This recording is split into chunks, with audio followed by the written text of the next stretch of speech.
You know what happened last week? I was here, right? And how was the big party that you went to? This will exemplify.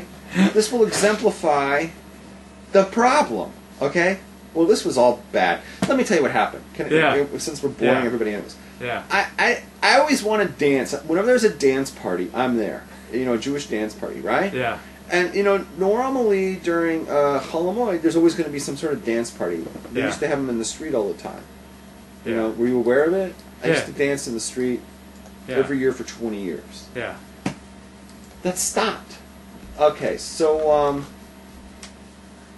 I saw on Facebook that some guy had posted that he was going to this dance party at the Calabasas Yeshiva. Mm-hmm.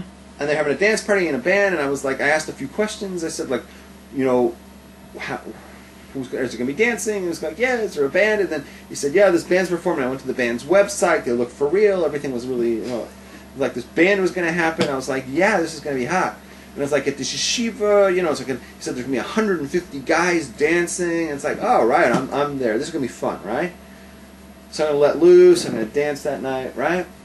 So I schlep out there, okay? And I get there. You know what I see? And mind you, I'm late because it's supposed to start at 9, and I'm there at like 9:30, right? Which is Jewish time, I understand, but it's like I'm not there early, right? They say, oh, it's going to be in the base midrash. So I go down to the base midrash. There's nothing going on down there. There's a few people like moving some tables around. What's so funny? I'm just thinking of you getting there and looking around. All right, so that there's a couple of kids and they're moving tables around. They're getting ready for the band or for this event, and I look. It's not a band. It's one guy from the band with a keyboard. Okay, so it's not like a full band. It's one guy. So it's one guy with a keyboard. It's one guy with a keyboard. I'm looking. There's no 150 guys coming. I stayed there for 20 minutes. Okay, I stayed there for 20 minutes. A good 20 minutes. I was there, and they still weren't ready. They still were like for schlepping because there was only like 2 guys moving desks around. Because there was nobody there. There was like, not 150. I would say there would be tops on the night 15 guys. Okay, so it's going to be 15 guys, you know, in a circle with a guy playing the keyboards. I'm thinking this is not exactly what I drove out for. But here was the bottom. Here was the... Yeah. It wasn't like a yeshiva guys, you know, like guys, you know, 18. These were like kids. So it would have been like...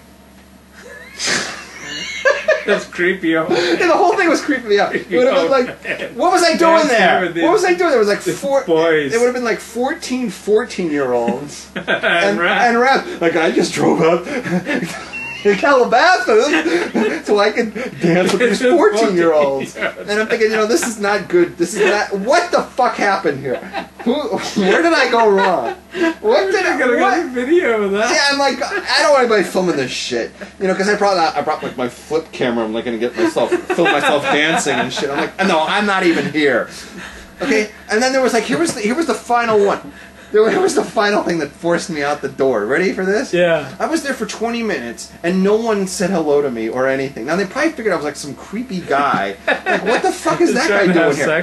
Who is this guy? Right? Because, like, we're having a party, and it's only supposed to be the kids in the yeshiva, like 14, and there's, like, some creepy guy outside, like, standing around staring in it, like what should we call the cops? Like, what are we gonna do with this guy?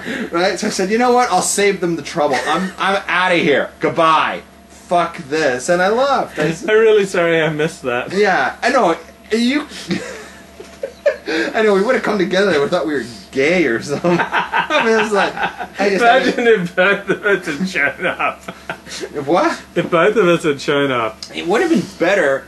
You know what? This is the kind of thing, like, when I was engaged, it would have worked so much better because I would have showed up with, you know, my fiance, you know, it's like I'm covered. But there were only guys there. Yeah, there's only guys there, but it wouldn't have mattered. Just the fact that I showed up with a woman would have taken some of the pressure off. You know, because he's not going to, like, you know, molest little boys while he's got his woman with him, you know? So, like, you know what I'm saying?